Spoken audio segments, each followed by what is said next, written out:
A'udzubillahi minasyaitonirrajim. Bismillahirrahmanirrahim. Inna hadzal Qur'an yahdi lillati hiya aqwam. Sesungguhnya Al-Quran dia merupakan panduan kehidupan untuk kita manusia semasa kita hidup atas muka bumi Allah Subhanahu Wa Taala. Apabila kita berpegang dengan Al-Quran, maknanya kita berpegang dengan tali yang kukuh, tali yang benar daripada Allah Subhanahu Wa Taala melalui Nabi kita Muhammad sallallahu alaihi wasallam. Sebenarnya tanggungjawab kita antaranya mencari ilmu. Ilmu yang kita dapat, kita wajib untuk kita amalkan. Dan semua apa yang kita amalkan mesti dengan ikhlas kerana Allah Subhanahu Wa Taala. Antara kekuatan yang menonjol dalam tafsir Tok Guru ni, kita nampak dia hidup. Antara faktor kita nampak dia hidup kerana Tok Guru dia hampir semua ilmu yang dia ajar tu dia amal dalam kehidupan dia, menyebabkan masyarakat umum melihat tafsir Tok Guru ni mudah difahami kerana apa yang Tok Guru ajar dia ikhtiar untuk diamalkan dalam kehidupan dia. Jadi untuk meneruskan tradisi kemeriahan dunia kita dengan ilmu, maka hamba cuba untuk ambil slot khusus kuliah pagi Jumaat jam 9.30 pagi untuk sama-sama kita hayati, untuk sama-sama kita tadabbur ayat-ayat Al-Quran berpandukan kepada tafsir yang telah ditafsirkan oleh Tok Guru. Semoga manfaat ini dapat kita ambil untuk kebaikan bersama.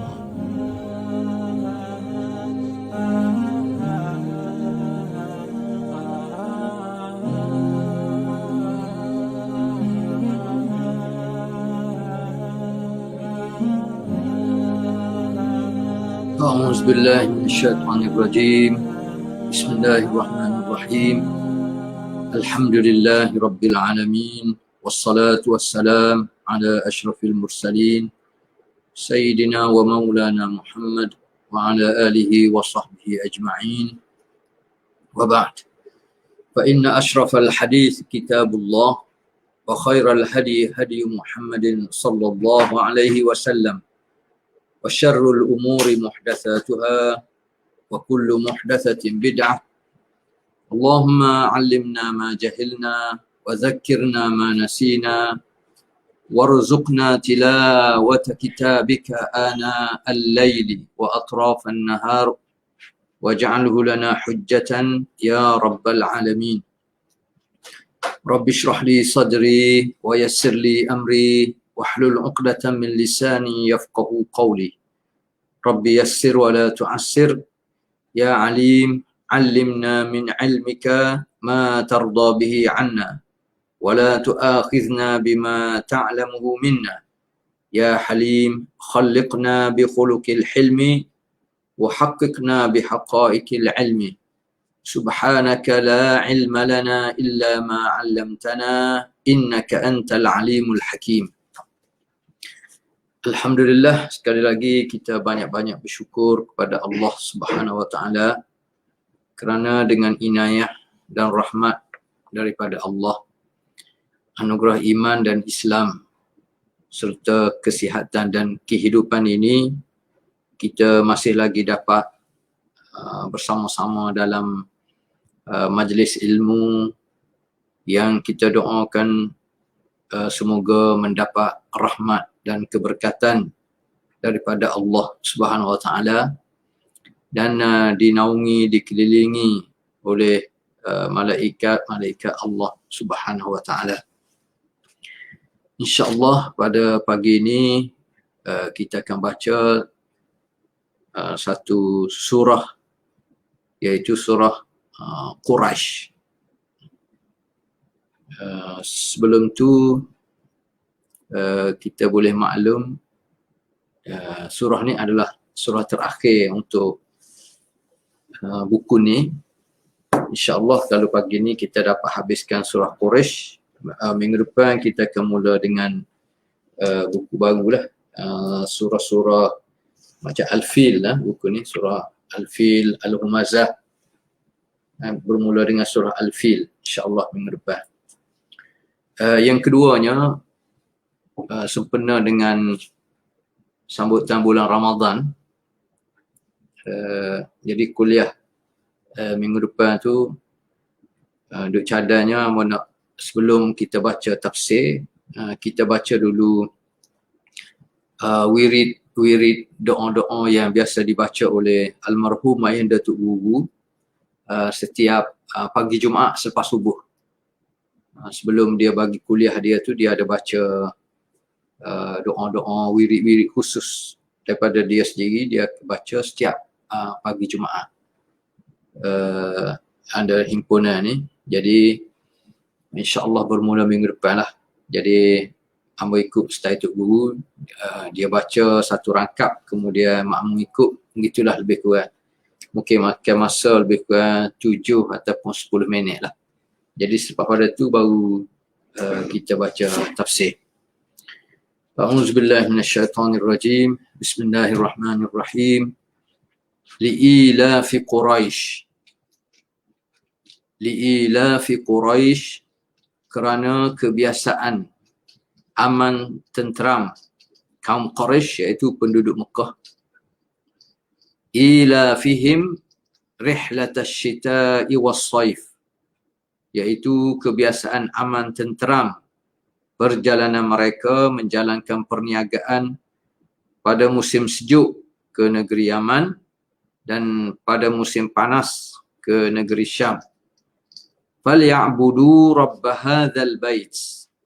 Falya'budu rabb hadzal bait. Maka hendaklah mereka menyembah Tuhan, iaitu Allah yang menguasai rumah, iaitu Kaabah ini. Alladzi at'amahum min ju' wa amanahum min khauf, iaitu Tuhan, iaitu Allah yang memberi mereka penghidupan, yang menyelamatkan mereka daripada kelaparan dan mengamankan mereka dari ketakutan. Itulah secara asasnya makna-makna daripada surah Quraisy. Li'ilafi Quraisy ni, kalau dalam buku ni 136, salah satu ayat bentuk kalimah untuk memaut perhatian Arab Quraisy khususnya pada masa itu, untuk menjinak-jinakkan hati Quraisy yang liar. Ilafihim, untuk menjinakkan Quraisy ini berkaitan dengan rihlah asyita was-saif. Rihlah asal dia makna melancong ataupun berjalan jauh, sama ada melancong untuk makan ni, untuk berniaga, berjumpa waris dan apa sajalah. Jadi perbuatan berjalan jauh ni dipanggil rihlah, bertujuan untuk menjinakkan kaum Quraisy semasa mereka berjalan jauh dari Mekah ketika musim panas dan musim sejuk. Kemudian muka surat 137 tu, dia kata surah ni, sebagaimana ada juga sebahagian tutup alim ulama, dia kata ada kaitan rapat dengan surah Al-Fil. Bahkan ada juga pandangan yang mengatakan sebenarnya dia kata surah Quraisy dengan surah Al-Fil ni dia tergabung dalam satu surah. Itu pandangan sebahagian daripada pandangan lah. Baik, dalam buku ni dia cerita cerita yang masyhurnya begini. Dia kata Mekah ni sebagaimana kita tahu didiami oleh bangsa Arab, asasnya daripada keturunan Quraisy.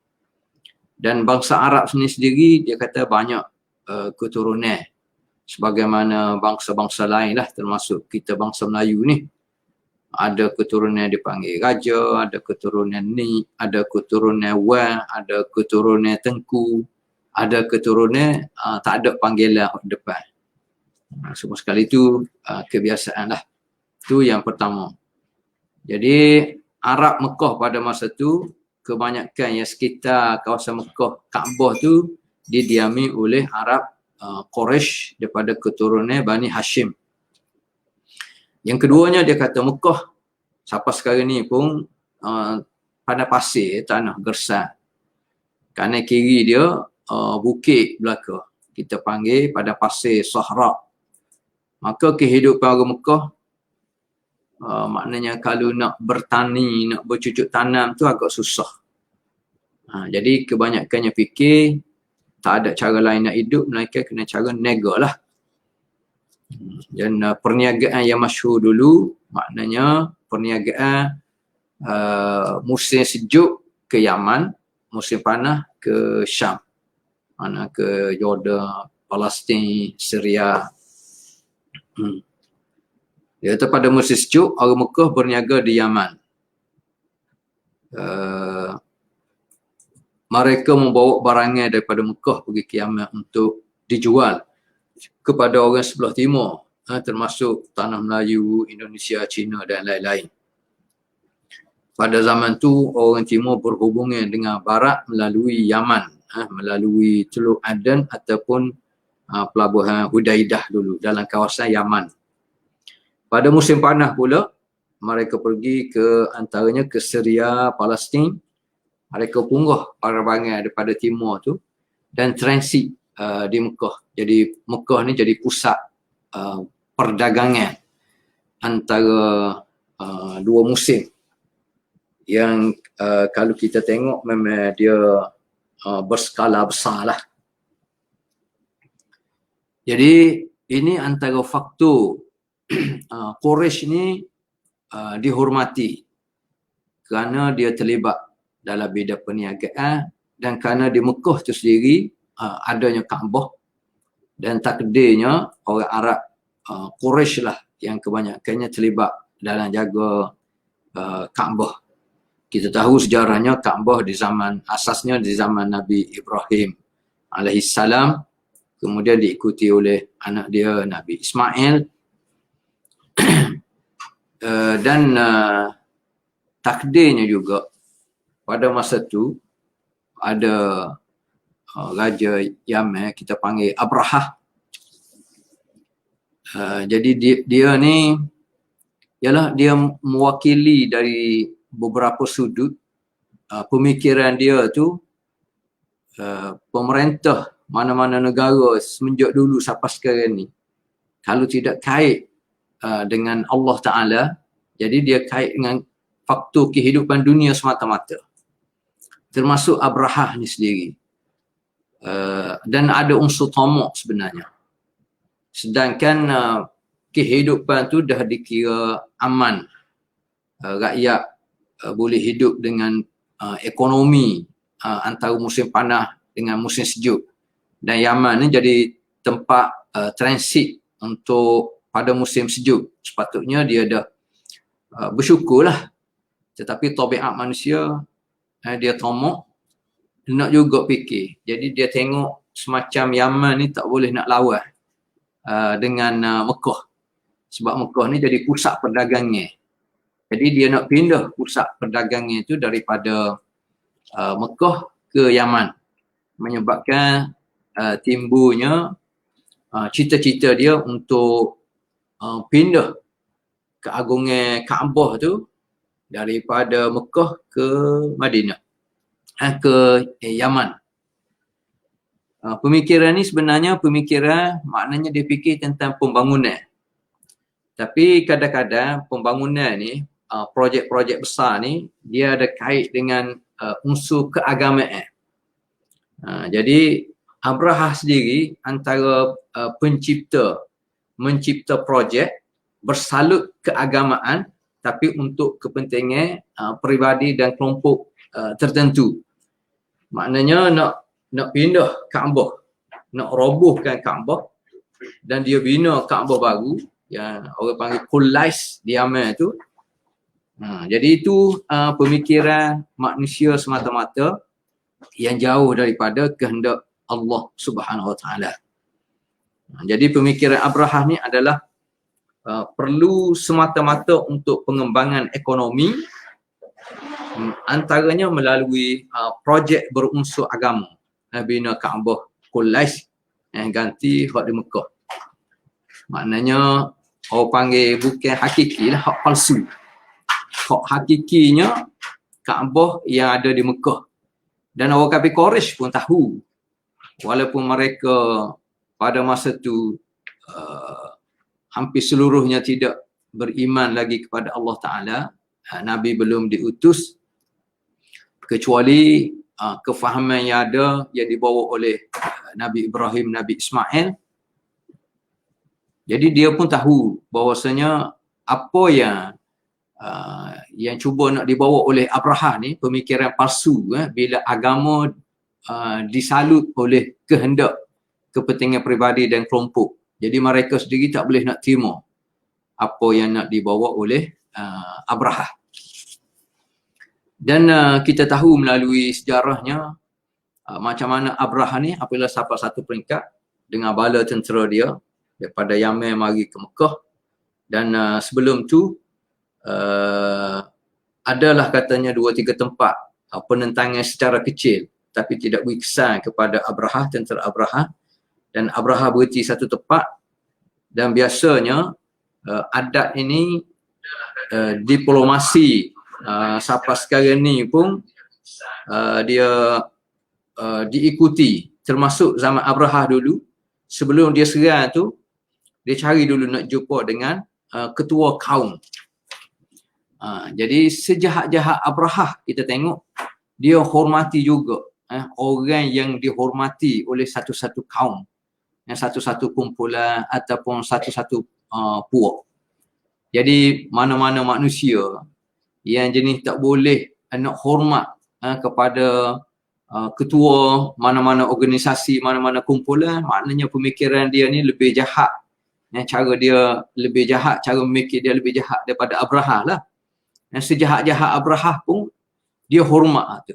Jadi menyebabkan dia cari jumpa dengan Abdul Muttalib. Dan Abdul Muttalib apabila dia pergi berjumpa, macam mana salah satu cara Abraha ni dia hormat kepada Abdul Muttalib, antaranya kerana fizikal Abdul Muttalib tu sendiri, selain daripada dia tua kabilah kita panggil, di sudut fizikal dia pun tubuh tegak kita panggil. Lepas tu dia ni ciri-ciri dia wasim, maknanya usma' lah kita panggil Abdul Muttalib ni, menyebabkan Abraha juga menghormati dia sehingga dia turun daripada singgasana dia, takhta hak dia bawa tu, duduk sekali dengan Abdul Muttalib. Dan dia bercakap tentang isu Kaabah ni. Tapi Abdul Muttalib ni, sebab dia tahu dia sendiri dan penduduk Mekah pada masa tak ada kemampuan untuk melawan tentera Abraha siap dengan tentera bergajah ni.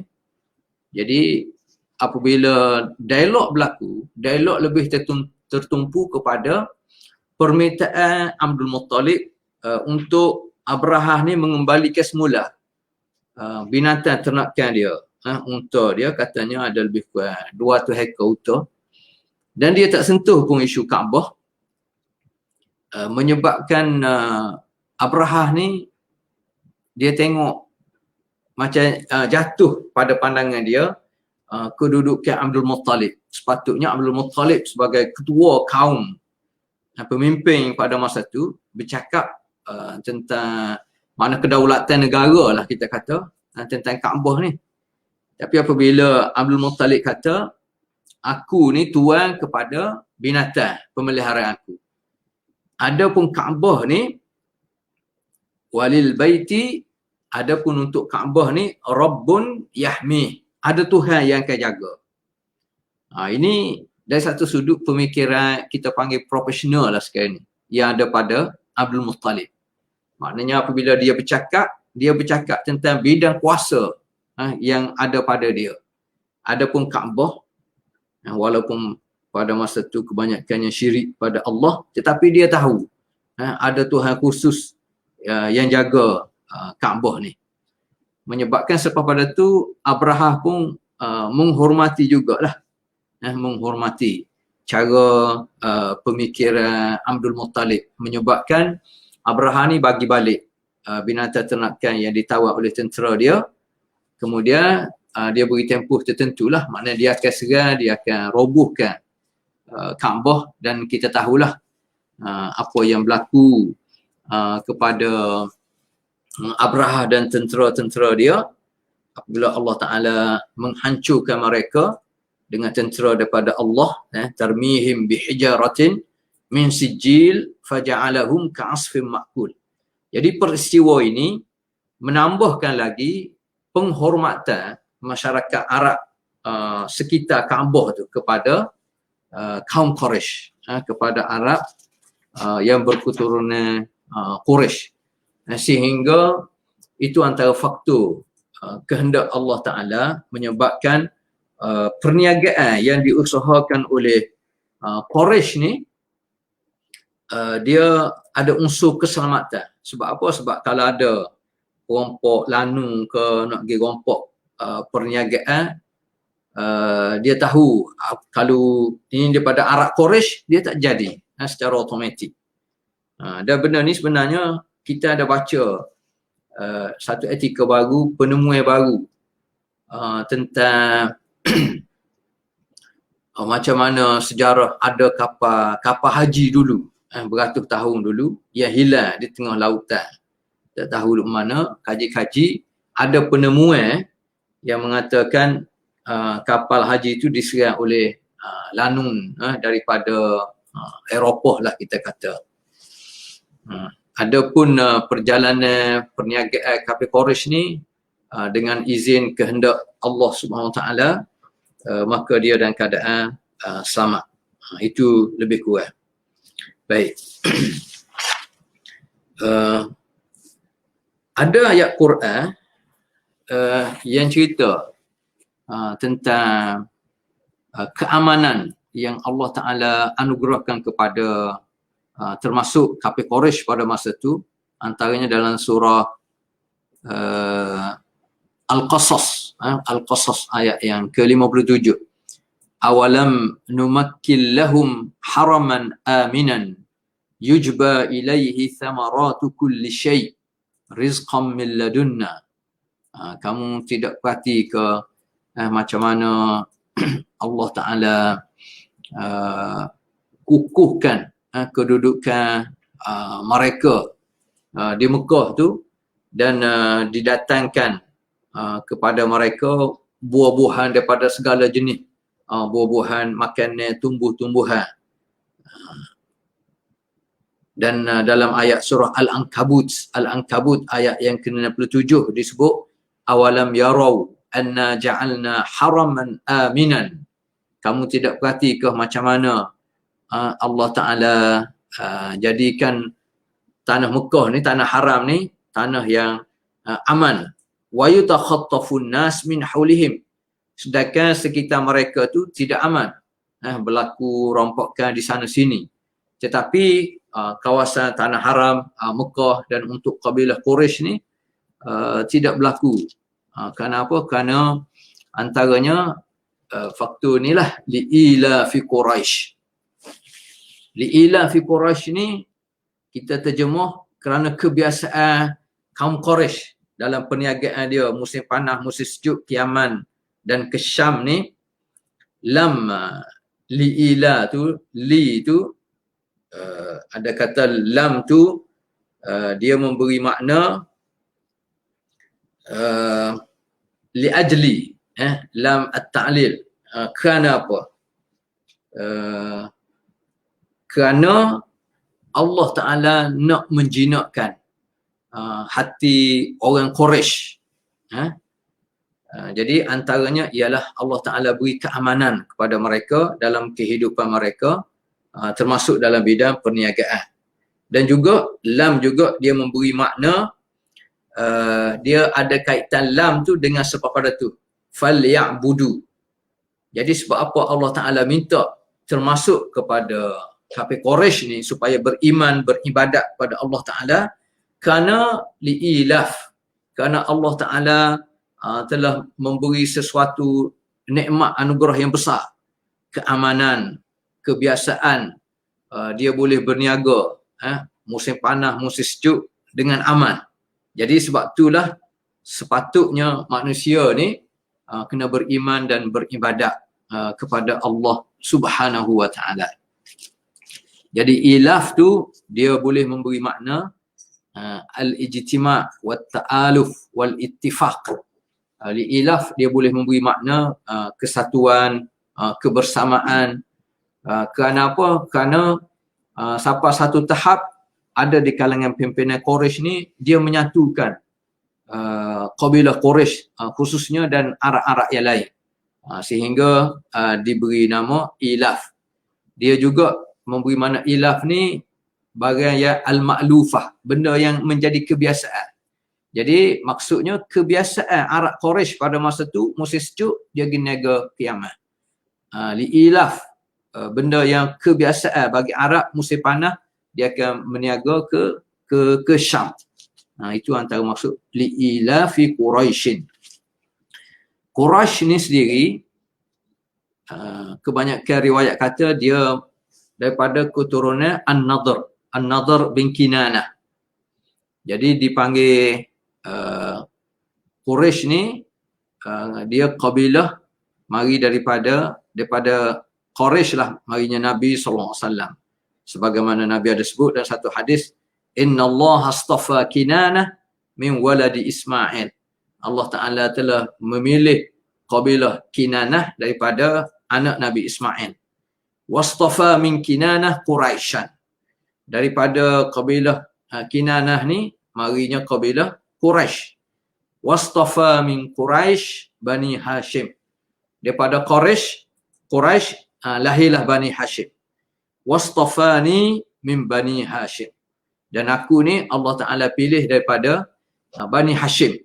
Maknanya tapi akhirnya daripada Quraisy, keturunan Nabi Ismail, Nabi Ibrahim lah. Dinamakan Quraisy ni antaranya dia kata minal Qurshi. Minal Qurshi maknanya at-takassub wal jam'. Kerana orang Quraisy ni kerana kesusahan kehidupan dia peringkat asas, peringkat awalnya, dia tak boleh nak bercucuk tanam, maka dia berusaha melalui perniagaan dan usaha dia boleh menghimpunkan duit yang banyak.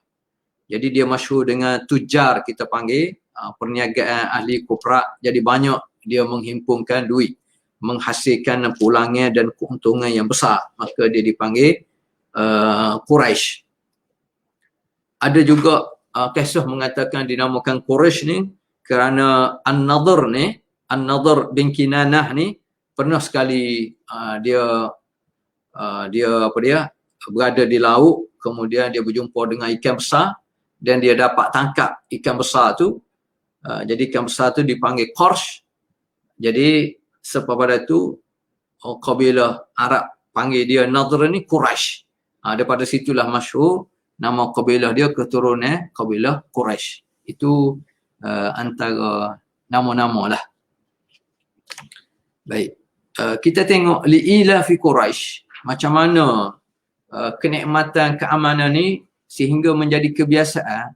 Sebab kalau kita perhati, kalaulah takdirnya Allah Ta'ala beri peluang kepada Abrahah untuk menguasai Kaabah pada masa itu, untuk menghancurkan Kaabah, tentulah kita boleh gambarkan macam mana kehidupan Arab Quraisy pada masa itu. Tentulah kehidupan mereka akan menderita. Tidak ada orang pergi. Kerana apa? Kerana Kaabah telah dihancurkan. Orang pun tak pergilah sebab apabila dah dihancurkan, dikawal, mungkin Abrahah akan buat sekatan baru, tak boleh masuk Mekah. Nak buat haji kena pergi ke Yaman contohnya. Takdirnya kalau macam tu. Tapi Allah Ta'ala yang lebih tahu macam mana, dan kita tengok sendiri peristiwa langsung, tidak ada campur tangan daripada Abdul Muttalib dan kaum dia pada masa tu untuk menyelamatkan Kaabah.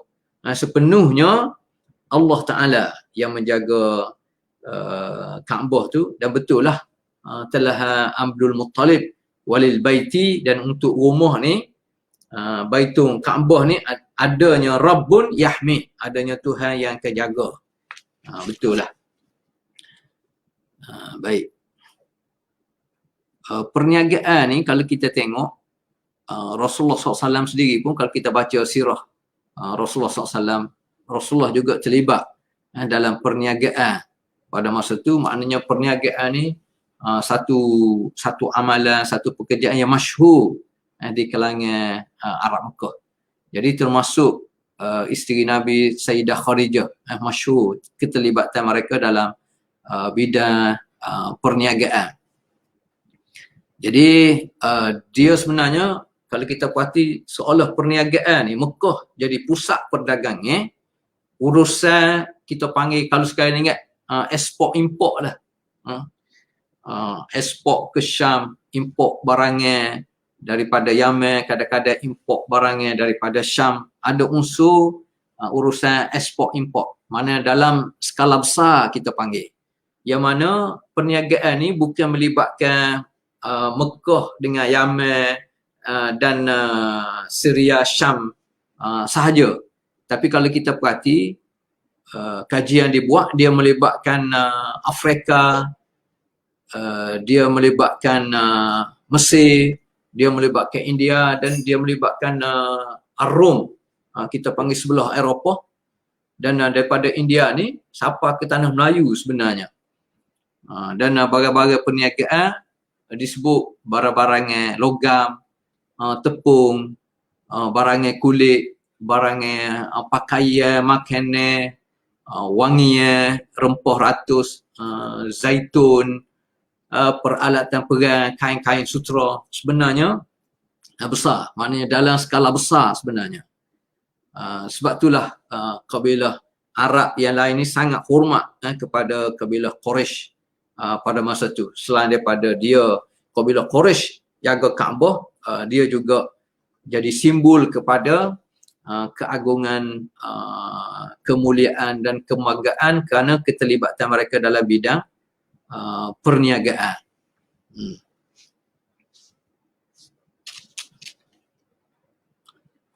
Dan sebahagian kajian dibuat sebagaimana disebut tadi, perniagaan ni dia melibatkan Rom, dia melibatkan Parsi, dia melibatkan Habasyah, dia melibatkan Raja Himyar di Yaman dengan Mekah yang jadi pusat perdagangan. Dan setengah kajian sebut antara tokoh-tokoh penting, mereka asas yang mengasaskan perniagaan ni antaranya Hashim. Selain pada tu ada Abdul Muttalib, ada Naufal, ada Abdul Syams, antara tokoh-tokoh yang mula-mula terlibat. Macam mana sebenarnya dari satu sudut dia melaksanakan makna konsep ta'aruf yang dikehendaki oleh Allah Ta'ala tu. Wa ja'alnakum syu'uban wa qabaila lita'arufu. Jadi konsep ta'aruf antaranya macam mana untuk hidup dalam keadaan aman damai, antaranya melalui bidang perniagaan, yang menyebabkan Arab Quraisy pada masa itu dia hantar tokoh-tokoh dia untuk berbincang dengan negara-negara sekitar. Itu yang mewujudkan keamanan, keselamatan dan boleh mewujudkan perniagaan dalam skala yang besar. Kerana itulah Allah Ta'ala kata فَلْيَعْبُدُوا رَبَّ هَذَا الْبَيْتِ. Kerana adat, kebiasaan, kerana keamanan yang Allah Ta'ala beri kepada termasuk khususnya kepada Arab Quraisy, maka sepatutnya فَلْيَعْبُدُوا رَبَّ هَذَا الْبَيْتِ. Maka sepatutnya manusia ni kena sembah, kena beribadat, kena mengabdikan diri, kena pastikan setiap aktiviti kehidupan dia tu kena dengan kehendak Tuhan yang jaga rumah iaitu Kaabah. فَلْيَعْبُدُوا رَبَّ هَذَا الْبَيْتِ. Maka sepatutnya manusia khususnya termasuk juga masyarakat Quraisy ni sepatutnya dia kena beribadat kepada Tuhan, kepada Tuhan Kaabah ni iaitu Allah Subhanahu Wa Taala. Mana bukan kita sembah Kaabah lah maknanya, tapi kita sembah, kita beribadat kepada Tuhan Kaabah tu sendiri. Jadi Allah Ta'ala dia tonjolkan kekuatan dia melalui apa yang berlaku kepada tentera Abraha. Tidak ada sikit pun campur tangan daripada manusia, khususnya daripada masyarakat Arab, kabilah Quraisy pada masa itu. Dan sebahagian ulama kata Allah Ta'ala guna Kaabah tu dengan nama Al-Bait, rumah Sebab kalau kita perhati, kalau kita berada dalam rumah ni, biasanya dalam rumah ni dia ada belaka.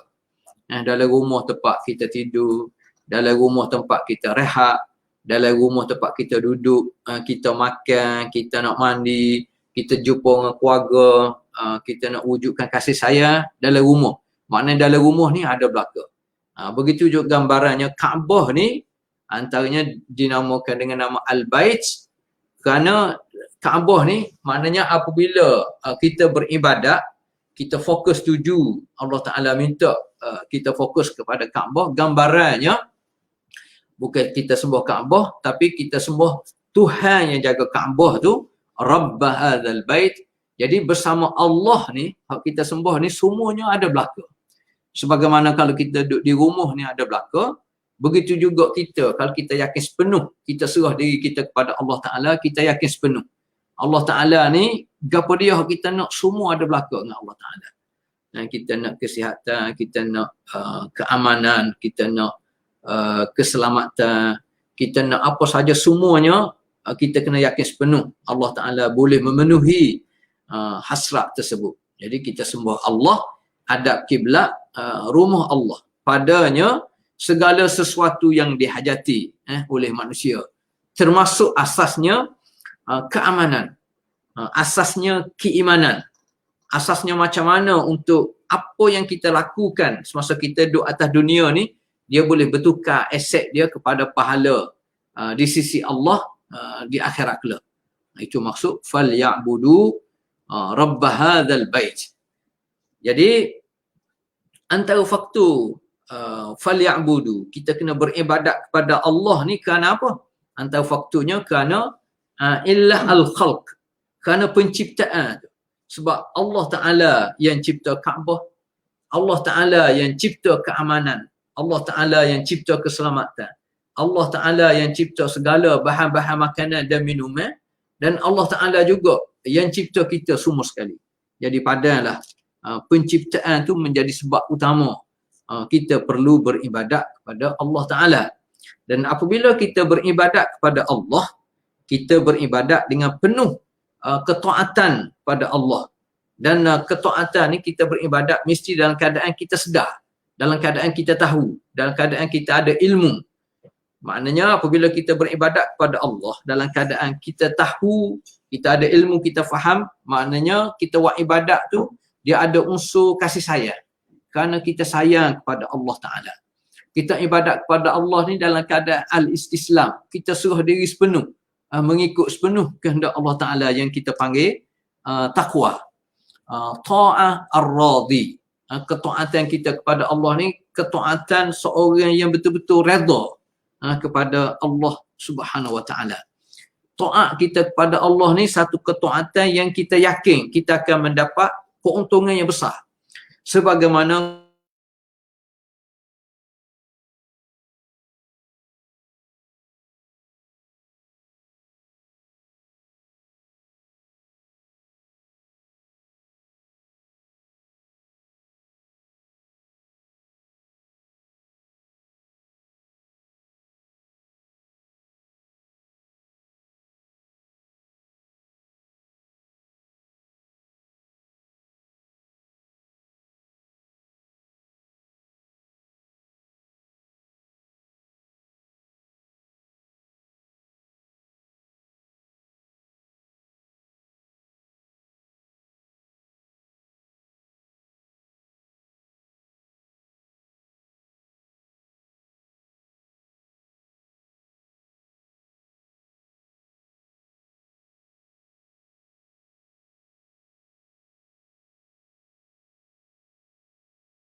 masyarakat Arab Quraisy pada masa itu. Dua faktor besar. Satunya berkait dengan makan minum. Sebab macam-macam mana pun kita hidup ni, kalau tak ada makan minum, tak boleh bertahan lama. Dan kita tengok kerana Mekah di sudut kedudukan dia pada masa itu, kita tahu siapa sekarang ni pun negara pada pasir kita panggil, panah, bukit bukau. Tetapi kehendak ketentuan daripada Allah Ta'ala, dipermudahkan urusan perniagaan, menyebabkan Mekah, kita tahu sampai sekarang ni pun peranan dia besar. Dia jadi pusat perniagaan selain daripada pusat ibadat khusus untuk buat haji, buat umrah sampai sekarang ni. Jadi makan minum kita panggil tala. Allazi at'amahum min ju'. Yang mana Allah Ta'ala bagi makan. Jadi maksud bagi makan ni maknanya Allah Ta'ala sedia ruang-ruang untuk orang buat kerja, untuk dapat sumber untuk dia boleh beli makanan dan minuman. Dan minuman semenjak zaman dulu, makanan semenjak zaman dulu, bahan-bahan semenjak zaman dulu sampai sekarang ni, dan berterusan insya-Allah sampai ke hari kiamat. Maknanya antaranya Mekah ni dan sekitarnya tempat manusia boleh hidup lah. Manusia boleh hidup. Itu nikmat yang besar sebenarnya. Sebab itulah ada hadis sebut, man asbaha minkum aminan fi sirbihi mu'afan fi jasadihi indahu qutu yaumihi faka'annama hizat lahu dunya. Hak sebenarnya kita ni, kalau kita ada unsur kita boleh redha dengan ketentuan Allah Ta'ala, dalam masa sama kita sentiasa berdoa, berusaha kepada Allah Ta'ala. Kita bangun pagi contohnya, mana bangun dalam keadaan aman, dalam keadaan selesa. Kita ada rumah besar ke, rumah kecil ke, tempat kita tidur, tempat kita berlindung. Dan mu'afan fi jasadihi.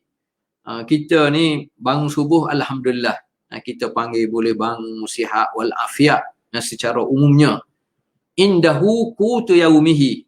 Dan bangun pagi masuk dapur tu, adalah kita kata makanan untuk makan paling kurang untuk hari itu. Jadi Nabi kata yaumihi, tidak dia sebut makanan untuk tempoh seminggu ke, untuk tempoh sebulan ke, untuk tempoh setahun. Kalau ada makanan untuk tempoh sehari pun, hak sebenarnya faka'annama hizat lahu dunya. Sebenarnya itulah kehidupan atas dunia, hak sebenarnya sudah cukup. Seolah dia dah menguasai kehidupan dia. Dia dah cukup untuk dia bersyukur, taat kepada Allah SWT. Apatah lagi kalau kita masuk dapur tu cukup untuk seminggu, cukup untuk sebulan, cukup untuk setahun. Kadang-kadang cek dalam akaun kita, tak habis nak makan contohnya. Jadi daripada situlah kita boleh pastikan hak sebenarnya kalau setara sehari pun Nabi SAW ajar kita sudah cukup. Jadi sebab apa kita jadi tidak nak bersyukur kepada Allah? Sebab apa kita jadi fikir nak buat benda-benda yang Allah Ta'ala larang untuk mendapat sumber keuangan kita ni? Kita curi ke, kita zalim ke, kita rasuah ke, kita berurusan dengan riba ke, semua tu sebenarnya sangat-sangat merugikan kita, tidak menguntungkan kita. Bahkan sebenarnya banyak mana harta kekayaan yang ada pada kita pun kita tak boleh sebenarnya mengikut sejarah kita tengok semenjak zaman dulu sampai sekarang ni pun manusia tak boleh nak menikmati keseluruhan aset yang ada pada dia. Sampai satu tahap sama ada dia mati, habislah segala harta aset kekayaan dia, ataupun setiap orang ni dia tidak kembali muda. Walaupun ada syair kata laitasyababu ya'udu yauman. Kalaulah muda ni boleh kembali semula, orang sanggup bayar 1 juta, orang kaya sanggup bayar 1 juta pun sanggup kerana nak kembali muda. Tapi benda tu benda mustahil, tidak akan berlaku. Kita ni miskin ke kaya ke, kita ni semakin tua orang panggil. Semakin kulit-kulit, semakin kedu gigi kita, mungkin cabut. Kita tak boleh selak makan, jadi sakit perut, senok perut lah, macam-macam. Jadi kita tak boleh nak guna sepenuh juga. Jadi baiklah kita fikir jangka panjang contohnya. Itu antara nikmat yang Allah Ta'ala bagi. Allazi at'amahum min ju' wa amanahum min khauf. Dan Allah Ta'ala anugerahkan khususnya kepada masyarakat Arab Quraisy pada masa tu rasa aman. Dia dapat keamanan tu. Antara faktornya kerana masyarakat Arab sekitar tu hormat pada dia. Kerana antara faktor utamanya kerana dipanggil Arab Quraisy ni jaga Kaabah pada masa itu. Lama tak lama lagi apabila berlakunya peristiwa Abraha, tentera dia yang nak menghancurkan Kaabah, hancur lebur habis. Dihancurkan oleh tentera Allah Ta'ala, menyebabkan Arab sekitar tu memberi penghormatan yang tinggi kepada masyarakat Arab Quraisy pada masa itu. Jadi dua faktor ni, faktor kita panggil faktor ekonomi, faktor keamanan, ditonjolkan oleh Allah Ta'ala, dapat dirasai oleh penduduk Mekah pada masa itu, menyebabkan wujudnya kemakmuran. Dan kalau kita perhati, sebenarnya daripada sini juga kita boleh ambil pengajaran, dua faktor ni penting dalam mana-mana organisasi, dalam mana-mana masyarakat, dan dua faktor ni sebenarnya adalah merupakan tanggungjawab sesebuah kerajaan sebenarnya. Dalam mana-mana negara, semenjak Zulu sampai sekarang ni pun dua faktor ni. Faktor utama sesebuah kerajaan, kalau diberi peluang, diberi tanggungjawab, dia kena fikir macam mana untuk mewujudkan suasana ekonomi yang boleh menjamin kehidupan rakyat.